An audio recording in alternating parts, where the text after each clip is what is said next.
कभी ऐसा हुआ है कि किसी को मैसेज करो और सामने से रिप्लाई आए आई एम फाइन, और आप बिना सोचे ओके लिखकर बात खत्म कर दो, लाइक कन्वर्सेशन का दी and.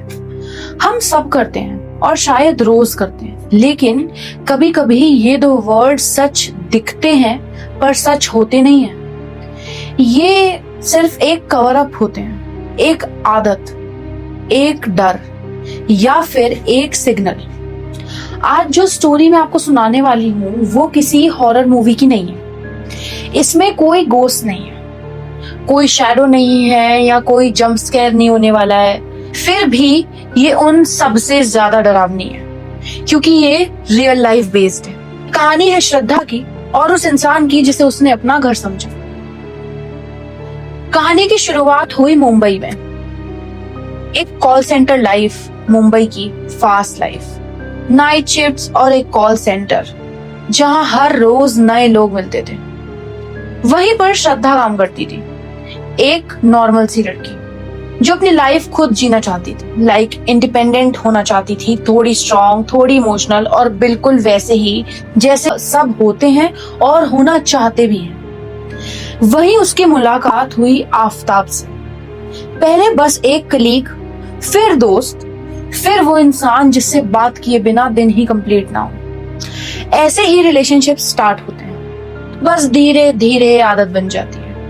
You get used to each other, daily बात करना, एक सिंक में आ जाना, एक रूटीन में आ जाना, तो ऐसे एक दूसरे की आदत पड़ना लाजमी है। जैसे जैसे टाइम बढ़ा, श्रद्धा और आफ्ताब का बॉन्ड स्ट्रॉन्ग होता गया। लेट नाइट कॉल्स, ऑफिस के बाद आउटिंग्स, छोटी छोटी बातें शेयर करना, और फिर वो फेज जब आपको लगता है ये ही वो इंसान है। लेकिन इसी फेज में एक और चीज क्वाइटली ग्रो कर रही होती है, डिपेंडेंसी। और जब डिपेंडेंसी ज्यादा हो जाती है ना, तो आप रेड फ्लैग्स को इग्नोर कर देते हो। शायद कुछ चीजें स्टार्ट से ही गलत थी, टोन, एंगर, कंट्रोल। लेकिन जब फीलिंग स्ट्रांग होती है ना, तो लॉजिक पीछे कहीं रह जाता है।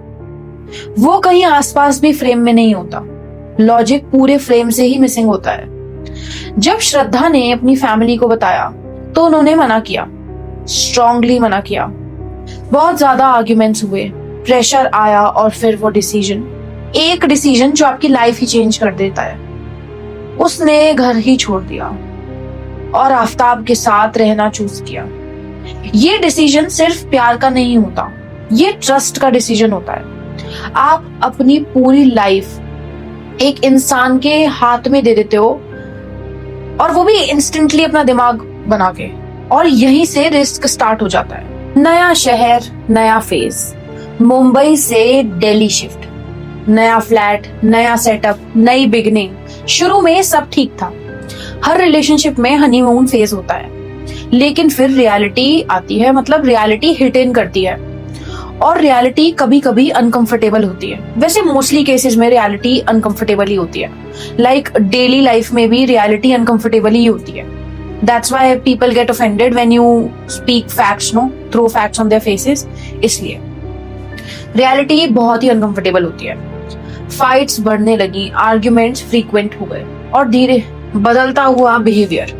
फाइट्स बढ़ने लगी, आर्ग्यूमेंट्स और फ्रीक्वेंट हो गए, और धीरे धीरे श्रद्धा का बिहेवियर चेंज होने लगा।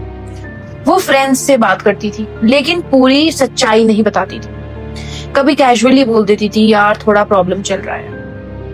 कभी कह देती थी, मैं मैनेज कर लूंगी। और ये लाइन बहुत ही डेंजरस है कि मैं मैनेज कर लूंगी, क्योंकि इसका मतलब होता है कि प्रॉब्लम तो है, लेकिन एक्सेप्ट नहीं करना।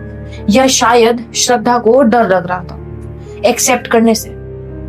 दिल्ली में श्रद्धा और आइसोलेटेड हो गई, फैमिली से ऑलरेडी डिस्टेंस था, फ्रेंड्स फिजिकली दूर। और जब आपका सपोर्ट सिस्टम वीक हो जाता है, तो आप उसी इंसान पर डिपेंडेंट हो जाते हो जो शायद आपको हर्ट कर रहा हो। ये एक साइकोलॉजिकल ट्रैप है, और इस ट्रैप से निकलना बहुत ही मुश्किल होता है। मतलब ये एक साइकोलॉजिकल ट्रैप ऐसे है कि you get dependent on the person who is hurting you, because you think that's right, but it is not actually. और इस ट्रैप से निकलना इसी वजह से बहुत मुश्किल होता है। Last few days messages short हो गए, रिप्लाईज बहुत लेट आने लगे, कभी कभी साइलेंस। एक फ्रेंड ने मैसेज किया, श्रद्धा आर यू ओके? रिप्लाई आया, आई एम फाइन। बस आई एम फाइन पीरियड। दो वर्ड्स, लेकिन कभी कभी दो वर्ड्स ही सबसे ज्यादा कुछ बोल देते हैं, अगर कोई सुनने वाला हो तो। उसके बाद श्रद्धा कांटेक्ट से बाहर हो गई। No calls, no messages, no updates.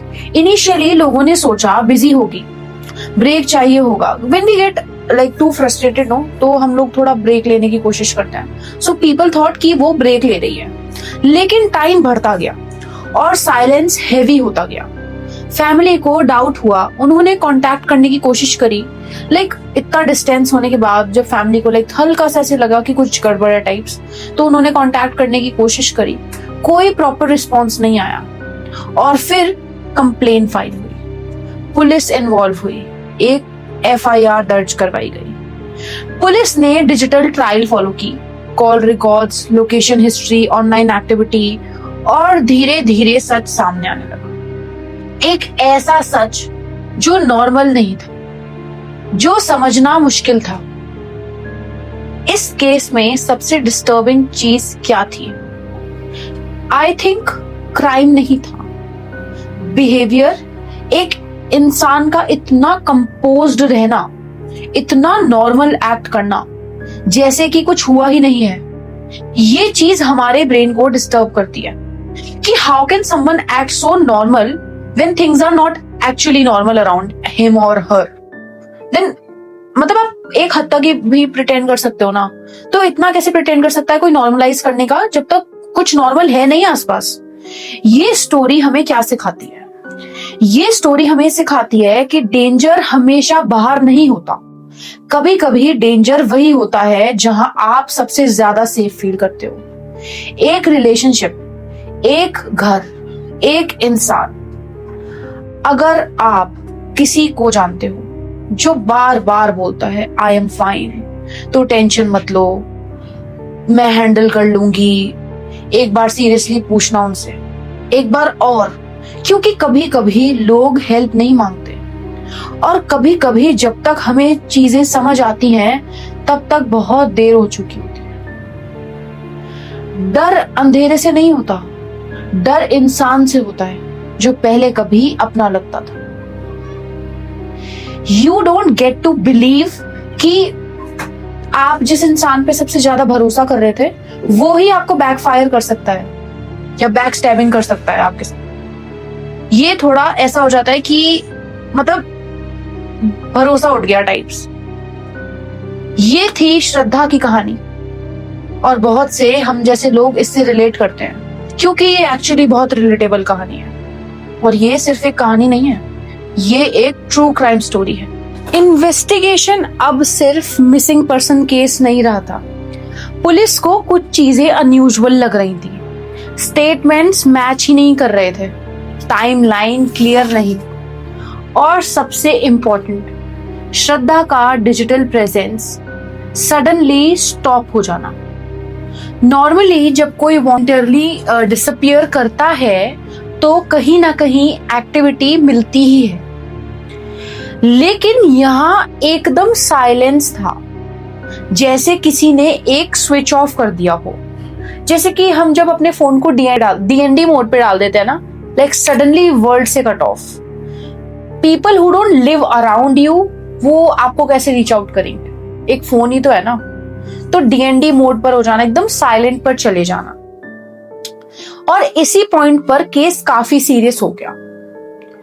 Police ने श्रद्धा के फोन रिकॉर्ड्स एनालाइज किए, call logs, messages, location pings, हर एक छोटी डिटेल इंपॉर्टेंट थी। और धीरे धीरे एक पैटर्न सामने आया। Last known location, same flat, same जगह जहां वो रह रही थी। उसके बाद कोई कंफर्म्ड मूवमेंट नहीं, लेकिन दूसरी ही साइड आफ्ताब के मूवमेंट्स रिकॉर्ड्स नॉर्मल दिखे। मतलब वो बिल्कुल नॉर्मल थे। आफ्ताब के मूवमेंट्स जो थे वो बिल्कुल नॉर्मल थे। बाहर जाना, वापस आना, डेली रूटीन। और यही चीजें सबसे ज्यादा अनसेटलिंग थी। एक इंसान कंप्लीटली वैनिश हो जाता है और दूसरा इंसान बिल्कुल नॉर्मल बिहेव करता है, and specially when you guys are like partners. तो ये मतलब अगर आपका पार्टनर किसी चीज से गो थ्रू कर रहा है तो ऑब्वियसली जो दूसरा वाला पार्टनर है वो भी इफेक्ट होता ही है कहीं ना कहीं, चाहे वो कितना ही नॉर्मल एक्ट करे, पर फर्क तो पड़ता ही है। इन्वेस्टिगेशन सिर्फ एविडेंस का गेम नहीं होता, बिहेवियर भी एनालाइज किया जाता है, और यहाँ बिहेवियर में कंसिस्टेंसी नहीं थी। कभी काम, कभी डिफेंसिव, कभी ओवर एक्सप्लेन करना, कभी वेग आंसर्स देना। ये सब छोटी छोटी चीजें होती हैं, लेकिन जब एक साथ आती हैं तो एक पैटर्न बन जाता है, और पुलिस इसी पैटर्न को फॉलो करती है। Anything that goes off track and you get caught, क्योंकि पुलिस आपको फॉलो अप ही आपका इसी तरीके से ले रही होती है, so that you get caught, because that is their job, right. Interrogation एक प्रोसेस होता है, स्लो, कैलकुलेटेड और mentally exhausting. Same questions different ways में पूछे जाते हैं, टाइम चेंज करके, सीक्वेंस को चेंज करके, ताकि सच बस बाहर आ जाए किसी तरह। और फिर एक पॉइंट आता है जब कहानी टूटने लगती है, स्टेटमेंट्स कॉन्ट्रडिक्ट होने लगते हैं, डिटेल्स मिसमैच होने लगती हैं, और वही पॉइंट होता है जहां से सच सामने आ जाए, जहां से ट्रुथ सरफेस पर आना स्टार्ट करे। जो पिक्चर धीरे धीरे सामने आई वो डिस्टर्बिंग थी। एक रिलेशनशिप जो बाहर से नॉर्मल लग रहा था, अंदर से ऑलरेडी ब्रेक हो चुका था। फाइट्स एस्केलेट हो रही थी, कंट्रोल बढ़ रहा था, और एक मोमेंट ऐसा आया जहां सब कुछ कंट्रोल से बाहर चला गया। ये एक प्लान्ड चीज नहीं लगती, लेकिन उसके बाद जो हुआ वो कैलकुलेटेड था, और इसी वजह से ये केस और भी ज्यादा अनसेटलिंग बन जाता है।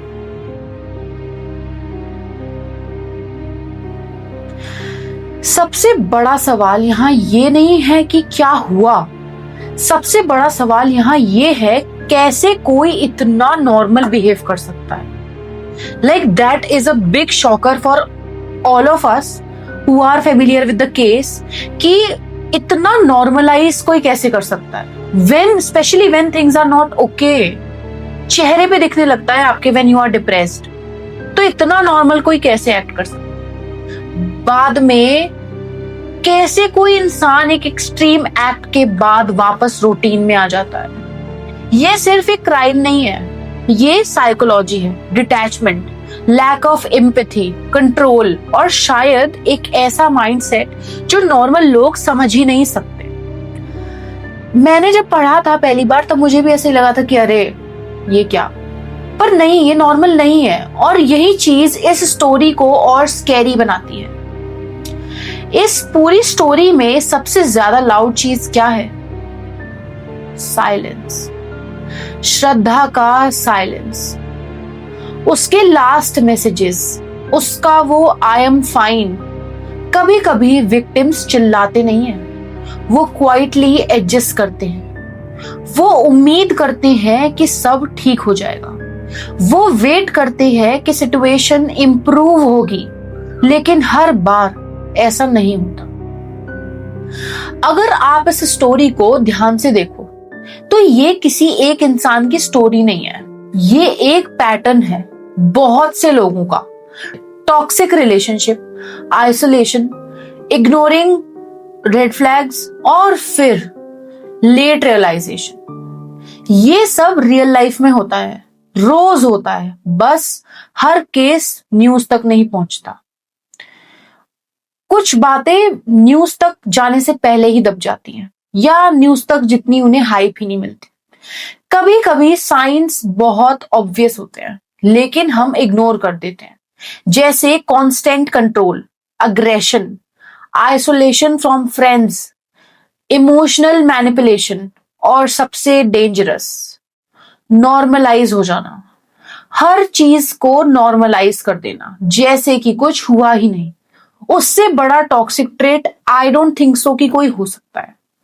जब आपको लगने लगता है ये सब नॉर्मल है, तब सिचुएशन ऑलरेडी डेंजरस हो चुकी होती है।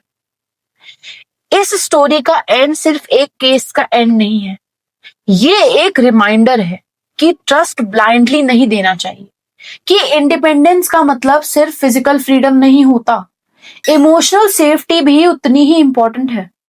और सबसे इंपॉर्टेंट, अगर कुछ गलत फील हो तो उसे इग्नोर मत कीजिए, क्योंकि आज आप इग्नोर कर देंगे और कल बहुत बड़ा रिग्रेट बन जाएगा वो आपके लिए और आपके आसपास वाले लोगों के लिए, आपके क्लोज्ड वंस के लिए। आज भी जब लोग इस केस के बारे में बात करते हैं तो वो डिटेल्स याद रखते हैं, फैक्ट्स याद रखते हैं, लेकिन एक चीज जो सबसे ज्यादा इंपॉर्टेंट है वो शायद इग्नोर हो जाती है। वो है उसका last normal message, I am fine. 2 words, simple, लेकिन उनके पीछे कितना कुछ छुपा हो सकता है ये शायद हम कभी समझ नहीं पाते। अगर अगली बार कोई आपसे बोले आई एम फाइन, तो शायद थोड़ा और पूछना, क्योंकि कभी कभी ये 2 वर्ड्स हेल्प के लिए लास्ट सिग्नल होते हैं। और ऐसे ही अमेजिंग हॉरर और ट्रू क्राइम कंटेंट के लिए हमारे चैनल साया सैटरडे को सब्सक्राइब कीजिए।